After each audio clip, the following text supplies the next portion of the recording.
ମହୁ ମହୁ ହେଉଛି ଏକ ପ୍ରାକୃତିକ ଖାଦ୍ୟ ଓ ଔଷଧ ଯାହାକୁ ପ୍ରାଚୀନ ସମୟରୁ ବ୍ୟବହାର କରାଯାଉଛି। ଏଥିରେ ଅନେକ ପୋଷକ ତତ୍ତ୍ୱ ଓ ଔଷଧୀୟ ଗୁଣ ମଧ୍ୟ ଅଛି। ମହୁ ହେଉଛି ଏକ ନ୍ୟାଚୁରାଲ ଏନର୍ଜି ବୁଷ୍ଟର। ଏଥିରେ ଥିବା ଗ୍ଲୁକୋଜ ଶରୀରକୁ ତୁରନ୍ତ ଶକ୍ତି ଦେଇଥାଏ। ମହୁରେ ଆଣ୍ଟିବ୍ୟାକ୍ଟେରିଆଲ ଆଣ୍ଡ ଆଣ୍ଟିଅକ୍ସିଡେଣ୍ଟ ଗୁଣ ରହିଛି। ଏହା ଶରୀରକୁ ରୋଗ ସହିତ ଲଢ଼ିବାକୁ ସାହାଯ୍ୟ କରେ। ସର୍ଦ୍ଦି ଓ ଖାସରେ ଏହା ଅତ୍ୟନ୍ତ ଉପକାରୀ ହୋଇଥାଏ। ଗାଁ ଗହଳିରେ ଏହାକୁ ତୁଳସୀ ପତ୍ର ସହ ମଧ୍ୟ ସେବନ କରନ୍ତି। ବନ୍ଧୁଗଣ, ମହୁର ଏତେ ଉପକାରିତା ଅଛି। ମହୁ ଚାଷର ମଧ୍ୟ ବହୁତ ଗୁଡ଼ିଏ ଉପକାରିତା ଅଛି। ସେ ଉପକାରିତା ଓ କେମିତି କରିବେ ମହୁ ଚାଷ ସେ ସମ୍ପର୍କରେ ଆଜିର ଏହି ଭିଡିଓରେ ଆମେ ଆଲୋଚନା କରିବା। ମହୁ ଚାଷ କେମିତି କରିବେ, କେତେ ଟଙ୍କା ଆୟ, କଣ କଣ ସାମଗ୍ରୀ ଦରକାର, ସବୁ ଆମେ ଆଲୋଚନା କରିବା। ଆପଣମାନେ କେବେ ଭାବିଛନ୍ତି କି ଗୋଟେ ଛୋଟ ପୋକ ଆପଣଙ୍କ ଜୀବନ ବଦଳାଇ ଦେଇପାରେ? ମହୁମାଛି। ଯେଉଁ ମହୁମାଛି ଆମକୁ ମହୁ ଦିଏ, ସେଇ ମହୁ ଆଜି ହଜାର ଲୋକଙ୍କ ପାଇଁ ନୂତନ ଆୟର ଉତ୍ସ ସାଜିଛି। ଆଜିର ଭିଡିଓରେ ଆମେ ଶିଖିବା ମହୁ ଚାଷ କେମିତି କରିବେ। ଚାଲନ୍ତୁ ଭିଡିଓକୁ ଆରମ୍ଭ କରିବା। ଭିଡିଓଟି ଆରମ୍ଭ କରିବା ପୂର୍ବରୁ କୃଷକ ବନ୍ଧୁ ୟୁଟ୍ୟୁବ ଚ୍ୟାନେଲକୁ ଯେଉଁମାନେ ନୂଆ କରି ଆସିଛନ୍ତି ସେମାନେ କୃଷକ ବନ୍ଧୁ ୟୁଟ୍ୟୁବ ଚ୍ୟାନେଲକୁ ସବସ୍କ୍ରାଇବ କରିବା ସହିତ ଏ ଭିଡିଓକୁ ଲାଇକ୍ ମଧ୍ୟ କରିଦିଅନ୍ତୁ। ମହୁ ଚାଷକୁ ଆपिକଲଚର ବୋଲି କୁହାଯାଏ। ଏହାର ଅର୍ଥ ମହୁମାଛିକୁ ପାଳନ କରି ମହୁ ଓ ଅନ୍ୟାନ୍ୟ ଉତ୍ପାଦ ପାଇବା। କଣ କଣ ଉତ୍ପାଦ ଅଛି?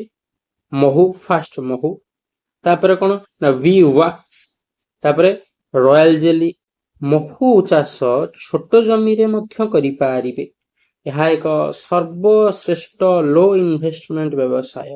କାହିଁକି ମହୁ ଚାଷ କରିବେ?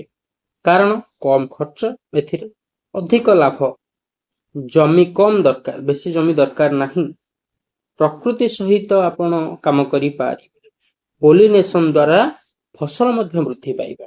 ଏଇଟା ସବୁଠୁ ବଡ କାରଣ ମୁଁ ଦେଖିବାକୁ ଗଲେ। କାହିଁକି ନା ଯଦି ଆପଣଙ୍କର ଗୋଟେ ଛୋଟ ଫାର୍ମ ହାଉସଟେ ଅଛି, ସେଥିରେ ବିଭିନ୍ନ ପ୍ରକାର ଆପଣ ଜିନିଷ ଲଗେଇଛନ୍ତି, ବାଇଗଣ ଲଗେଇଛନ୍ତି, କଖାରୁ ଲଗେଇଛନ୍ତି, ଆମ୍ବ ଲଗେଇଛନ୍ତି, ଲେମ୍ବୁ ଲଗେଇଛନ୍ତି, ଯାହା ବି ଲଗେଇଛନ୍ତି, ପୋଲିନେସନ କରିବା ପାଇଁ ମହୁମାଛି ବହୁତ ଦରକାର। ମାନେ ମୁଁ ଗ୍ୟାରେଣ୍ଟି ସହିତ କହୁଛି, ଯଦି ଆପଣଙ୍କର ଲଗେଇ ନାହାନ୍ତି ମହୁମାଛି ଫେଣା ଗୋଟେ ଆପଣଙ୍କ ଜାଗାରେ, ଆଉ ଆପଣ ତାପରେ ଲଗେଇଲେ, ଫସଲ ବୃଦ୍ଧି ନିହାତି 30-40% ଅଧିକ ହବ।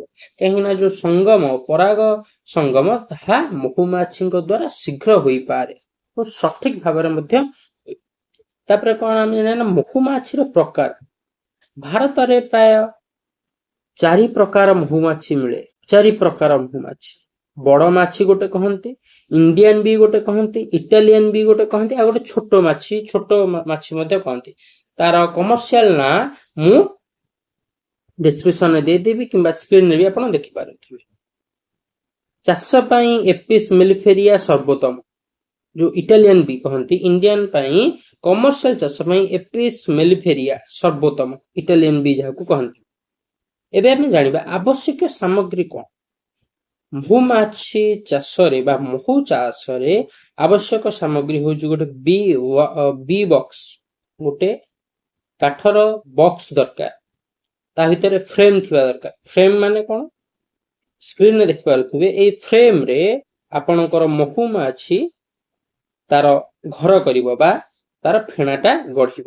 ତାପରେ କଣ ନା ଗୋଟେ ଆପଣଙ୍କର ମହୁମାଛି ଗୋଟେ ଦଳ ଦରକାର, ମହୁମାଛି ଦଳ ଦରକାର। ସେଥିରେ ଗୋଟେ କୁଇନ ବି ଥିବା ଦରକାର। କୁଇନ ମାନେ ରାଣୀ ମହୁମାଛି ଗୋଟେ ସେଥିରେ ରହିବା ଦରକାର। ତାପରେ କଣ, ଆପଣ ଯଦି ମାନେ ଇଏ ଗଲା କଣ, ଇଏ ଗଲା ମାନେ ଏତିକି ଜିନିଷ ଦରକାର ହିଁ ଦରକାର। ତାପରେ କଣ, ଆପଣ ଯଦି ସେଫ୍ଟି ଚାହୁଁଛନ୍ତି, ଆପଣ ବି ସୁଟ ଅଛି, ସ୍କ୍ରିନରେ ଦେଖିପାରୁଥିବେ। ବି ସୁଟ ବ୍ୟବହାର କରିପାରିବେ। କାହିଁକିନା କେତେବେଳେ ସେମାନେ ଆଟାକ ମଧ୍ୟ ମାନେ ଏମିତି ଆପଣ ନର୍ମାଲି ଆଟାକ କରିବେ ନାହିଁ। ତାଙ୍କୁ ଯେ ପର୍ଯ୍ୟନ୍ତ ଆପଣ ହଇରାଣ ହରକତ ନ କରିଛନ୍ତି, ସେ ଆଟାକ କରିବେ ଜମା ନାହିଁ। ତାପରେ ଗୋଟେ ସ୍ମୋକର, ସ୍କ୍ରିନରେ ଦେଖିପାରୁଥିବେ ସ୍ମୋକର। ଏଥିରେ ଧୂଆଁ ଦିଅନ୍ତି, ମହୁମାଛି ଟିକେ ଶାନ୍ତ ହେଇଯାନ୍ତି ଧୂଆଁ ପାଇଲେ। ତାପରେ କଣ ନା ହନି ଏକ୍ସଟ୍ରାକ୍ଟର ମେସିନ। ଯେତେବେଳେ ଆପଣ ସେ ଫ୍ରେମରେ ମହୁ ଫୁଲ କରିଦିଅନ୍ତି, ସେ ତାକୁ ସିଲ୍ କରିଦିଅନ୍ତି, ସେତେବେଳେ ସେ ଫ୍ରେମକୁ କାଢି ଆଣି ତାର ଉପର ପଟ ଟିକେ ଛାଞ୍ଚି କରି ତାକୁ ହନି ଏକ୍ସଟ୍ରାକ୍ଟର ମେସିନରେ ରଖିଦିଅନ୍ତି, ତାକୁ ଘୁରାନ୍ତି। ଘୁରେଇଲେ ସେ ମହୁ ସବୁ ବାହାରି ଆସେ। ଆରମ୍ଭରେ 10ଟି ବକ୍ସ ନେଇ ଆରମ୍ଭ କରନ୍ତୁ। ବେଶୀ ଇନଭେଷ୍ଟମେଣ୍ଟ ଏଥିରେ ଜମା ଦରକାର। ଆପଣ ତାପରେ ମହୁମାଛି ଦଳ ମଧ୍ୟ ବିକ୍ରି କରି 10ଟି ଯଦି ଆପଣ ବକ୍ସ କରୁଛନ୍ତି, ସେଇଟା ଯଦି ମାନେ ମହୁ ଠିକ ମାନେ ଏଇ ଶୀତ ଦିନରେ ମହୁ ଅଧିକ ହେଇଯାଏ, ମହୁମାଛି ଦଳ ମଧ୍ୟ ଅଧିକ ହେଇଯାଏ। ମହୁ ଦଳ ଆପଣ ଭାଙ୍ଗି କରି ଅଧିକ ପ୍ରଫିଟ ମଧ୍ୟ ଇନକମ କରିପାରିବେ। ତ ପ୍ରଥମେ ଆପଣ ଦେଖିବେ କଣ କଣ ଦରକାର। ବି ବକ୍ସ ଗୋଟେ ବାକ୍ସ, ତାପରେ ଫ୍ରେମ ଯୋଉଥିରେ ମହୁ ଫେଣା ତିଆରି ହବ, ତାପରେ ଦଳ ମହୁମାଛି ଦଳ, ଆଉ ଏଥିରେ କଣ ଦରକାର ନା ରାଣୀ ମହୁମାଛି ଥିବା ଦରକାର। ତାପରେ bee suit, smoker, honey extractor machine. ତାପରେ କେମିତି ଆରମ୍ଭ କରିବେ ଷ୍ଟେପ ବାଇ ଷ୍ଟେପ ଦେଖନ୍ତୁ। ଭଲ ଜାଗା ଚୟନ କରନ୍ତୁ। ଯୋଉ ଜାଗାରେ ଆପଣ ଦେଖିବେ 2-4 କିଲୋମିଟର ଭିତରେ ଭଲ ଫୁଲ ଥିବା ଜାଗା ଚୁଜ କରନ୍ତୁ। ଆଉ ବେଶୀ ଯୋଉ କୀଟନାଶକ ପଡୁଥିବା ଜାଗାକୁ ଆଭଏଡ କରନ୍ତୁ, କାହିଁକି କୀଟନାଶକ ପଡୁଥିବା ଜାଗାରେ ମହୁମାଛି ମରିଯାଆନ୍ତି, ତିଷ୍ଠି ପାରନ୍ତି ନାହିଁ। ଭଲ କ୍ୱାଲିଟିର ବି ବକ୍ସ ସେଟଅପ୍ କରନ୍ତୁ ହେଲା। ଛୋଟ ଜାଗାରେ ମଧ୍ୟ କରିପାରିବେ, ଯେମିତି କହିଲି 10ଟିରୁ ଆରମ୍ଭ କରନ୍ତୁ, ତାପରେ ବଢେଇବେ। ବି ବକ୍ସ ସେଟଅପ୍ କରନ୍ତୁ। କୁଇନ୍ ବି ଥିବା ଗୋଟେ ମହୁମାଛି ଦଳ ସବୁ 10ଟି ଦଳ କିଣନ୍ତୁ, ସେଥିରେ ଛାଡନ୍ତୁ। ତାପରେ ରେଗୁଲାର ମନିଟରିଂ କରନ୍ତୁ। ବନ୍ଧୁଗଣ, ଯେକୌଣସି ଚାଷରେ ଗୋଟେ ବଡ ଭୂମିକା କୃଷକର ଥାଏ। ରେଗୁଲାର ମନିଟରିଂ କରିବା ଦରକାର। ଏଥିରେ କିଛି ବିଶେଷ କିଛି ନାହିଁ।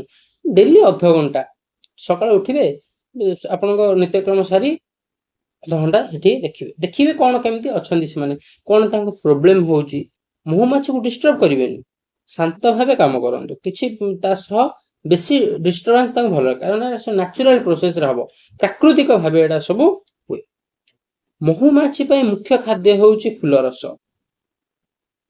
ତାଙ୍କୁ ଯେତେ ପାରିବେ, ଆପଣ ଯଦି ଫୁଲ ଲଗଉଛନ୍ତି ଆହୁରି ଭଲ, ଫୁଲ ଚାଷ କରୁଛନ୍ତି ଆହୁରି ଭଲ, ସେ ଭଲ ହବ। ଯତ୍ନ କଣ ନା ସୁଗର ସିରପ ତାଙ୍କୁ କିଛି କିଛି ଦେଇପାରିବେ, ପାଣି ଠିକରେ ଦେବେ, ଆଉ ଛାୟା ଜାଗାରେ ରଖିବେ। ଏମିତି ନୁହଁ ଯେ ଲଗେଇଦେବେ ପୁରା ଉତ୍ତପ୍ତ ଖରା ହଉଛି ସେ ମରିଯିବେ। ସେଥିରେ ଠିକ ଯତ୍ନ ନେଲେ ଉତ୍ପାଦନ ବଢିଯାଏ।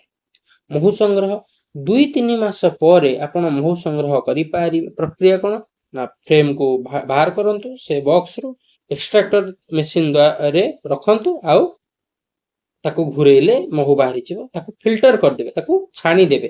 କାହିଁକିନା ତା ଯୋଉ ବି ୱାକ୍ସ ଯୋଉ ରହିବ, ମହମ ଯୋଉ ରହିବ ସେଇଟା ପଡିଥାଇପାରେ, ତାକୁ ଏକ୍ସଟ୍ରାକ୍ଟ କରିଦିଅନ୍ତୁ। ଏକ ବକ୍ସରୁ ପ୍ରାୟ 10 କେଜି ମହୁ ବର୍ଷକୁ ମିଳିପାରିବ ଆରାମସେ। ଯଦି ଆପଣ ଠିକ ଫୁଲ ଜାଗାରେ ରଖୁଛନ୍ତି, 10 କେଜି ମହୁ ଆପଣ ପାଇପାରିବେ। 10 କେଜି ମହୁ ମାନେ ଆପଣଙ୍କର 10ଟି ବାକ୍ସ 100 କେଜି, 1 କ୍ୱିଣ୍ଟାଲ ମହୁ ଆପଣ ନିହାତି ପାଇପାରିବେ। ଖର୍ଚ୍ଚ 10ଟି ବକ୍ସ, ଥର 10ଟି ବକ୍ସ ମାନେ 5,000 ହେଲେ 50,000। ସେଇ ହିସାବରେ ଯଦି ଆପଣ ପ୍ରକୃତ ମହୁ, ପ୍ରଥମ କଥା ଆପଣ ନିଜେ ଭଲ ମହୁ ପାଇଲେ, ଆପଣଙ୍କ ବନ୍ଧୁବାନ୍ଧବକୁ ମହୁ ଦେଇପାରିଲେ, ଆଉ ମହୁ ବିକ୍ରି କରିପାରିବେ, ଆଉ ମହୁମାଛି ଦଳ ମଧ୍ୟ ଭାଙ୍ଗିକି ବିକ୍ରି କରିପାରିବେ। ଯଦି ଆପଣ ବଢେଇ ପାରିବେ ନିଶ୍ଚିତ, ଆଉ ଦଳ ଭାଙ୍ଗିକି ମଧ୍ୟ ଯୋଉମାନେ ଅନ୍ୟ ମହୁମାଛି ଚାଷୀ ତାଙ୍କୁ ମଧ୍ୟ ବିକ୍ରି କରିପାରିବେ। ବନ୍ଧୁଗଣ, ପୁରା ଓଡ଼ିଶାରେ ମହୁର ଚାଷର ସମ୍ଭାବନା ଅଛି, ମହୁମାଛି ଚାଷ ହେଇପାରିବ। ଆପଣ ଖାଲି ଯତ୍ନର ସହିତ ମହୁମାଛିକୁ ରଖିବାକୁ ପଡିବ, ଏତିକି କଥା। ତାପରେ ମହୁ କେଉଁଠି ବିକ୍ରି କରିବେ? ପ୍ରଥମେ ଦେଖନ୍ତୁ, ମୁଁ ବାରମ୍ବାର କହିଛି, ଚାଷୀ ପାଇଁ ଚାଷଟା ବହୁତ ବଡ କଷ୍ଟକର କଥା ନୁହଁ। ଚାଷୀ ତା ନାଁ ତ ଚାଷୀ, ସେ ଚାଷ କରିବାକୁ ହିଁ ଆସିଛି ଚାଷୀ, କିନ୍ତୁ ବିକ୍ରି କରିବା ସେଇଟା ଚାଷୀ ପାଇଁ ବହୁତ କଷ୍ଟକର ହେଇପାରେ। ମାର୍କେଟିଂ, ଲୋକାଲ ମାର୍କେଟରେ ଦେଖନ୍ତୁ, ଆପଣ ନିଜେ ନିଜର ମାର୍କେଟିଂ କରନ୍ତୁ। ମୁଁ ଏମିତି ମହୁ ଗୋଟେ ଅଛି, ନିଜେ ଆପଣ ଆରାମସେ ଗୋଟେ ଗ୍ଲାସ ମଧ୍ୟ କିଛି ବେଶୀ ବଡ କଥା ନୁହଁ, 10 ଟଙ୍କା 15 ଟଙ୍କାରେ ଗୋଟେ ଭଲ ବଟଲ ଟାଇପ ର ମିଳୁଛି, ତାକୁ ମଧ୍ୟ ଆପଣ ନିଜ ମାର୍କେଟିଂରେ କରିପାରିବେ। ଡିରେକ୍ଟ କଷ୍ଟମର ଖୋଜନ୍ତୁ। ଅର୍ଗାନିକ ହନିର ଡିମାଣ୍ଡ ବହୁତ ଅଧିକ, ଜମାରୁ ଆପଣ ମାର୍କେଟିଂରେ ଅସୁବିଧା ହେବ ନାହିଁ। ମହୁ କେଜି ବର୍ଷ ଯାକ ଯଦି ପ୍ରପର ଅର୍ଗାନିକ ମହୁ ଆପଣ ବିକୁଛନ୍ତି 1000 ଟଙ୍କା କିଛି ନୁହଁ, ଲୋଏଷ୍ଟ ହଉଛି 1000 ଟଙ୍କା। 1000 ଟଙ୍କା ନିଶ୍ଚିତ ମିଳିଯିବ। କମ୍ପାନୀ ମହୁ ନୁହଁ, ଅର୍ଗାନିକ ମହୁ 1000 ଟଙ୍କା ନିଶ୍ଚିତ ଆପଣଙ୍କୁ ମିଳିବ ମହୁ କେଜି। ବନ୍ଧୁଗଣ, ସମସ୍ୟା କଣ? ସମସ୍ୟା ଏଥିରେ ରୋଗ ପୋକ ମାନେ ବେଶୀ ଯୋଉ ଝାଞ୍ଜି ପବନ ଯୋଉ ତାହା ଟିକେ ସୁବିଧା କରିପାରେ। ସମାଧାନ କଣ? ରେଗୁଲାର ଚେକ୍ କରନ୍ତୁ, ସେ ଜାଗାକୁ ସଫାସୁତୁରା ରଖନ୍ତୁ, ମାନେ ତା ତଳେ ସଫାସୁତୁରା ରଖନ୍ତୁ। ଟ୍ରେନିଂ ନିଅନ୍ତୁ। ଆପଣ ଟ୍ରେନିଂ ନଉନାହାନ୍ତି, ୟୁଟ୍ୟୁବ ଦେଖିକି ଆପଣ ଷ୍ଟାର୍ଟ କରିଦଉଛନ୍ତି ବୋଲି ଭାବିବେ, ସେମିତି କରିବା ଜମା ଠିକ ନୁହେଁ। ବହୁତ ଗୁଡେ ଜାଗାରେ ମହୁମାଛି ଚାଷ ଟ୍ରେନିଂ ନିଆହଉଛି, ଆପଣ ସେ ଟ୍ରେନିଂ ନେଇ ଆରମ୍ଭ କରନ୍ତୁ। ଯଦି ମାର୍କେଟିଂରେ କିଛି ଅସୁବିଧା ହଉଛି ନିଶ୍ଚିତ ଭାବେ କମେଣ୍ଟ କରିବାକୁ ଜମା ଭୁଲିବେନି, ମୁଁ ମାର୍କେଟିଂରେ ମଧ୍ୟ ଗୋଟେ ଭିଡିଓ କରିପାରିବି। ଓଡ଼ିଶାର ଅନେକ ଚାଷୀ ଆଜି ମହୁ ଚାଷ କରି ଲକ୍ଷ ଲକ୍ଷ ଟଙ୍କା ଆୟ କରୁଛନ୍ତି। ଆପଣ ମଧ୍ୟ ଏହି ସୁଯୋଗ ନିଅନ୍ତୁ। ମହୁମାଛି ଚାଷ କରି ମହୁ ବିକ୍ରି କରି ଆପଣ ଲକ୍ଷପତି ହୁଅନ୍ତୁ।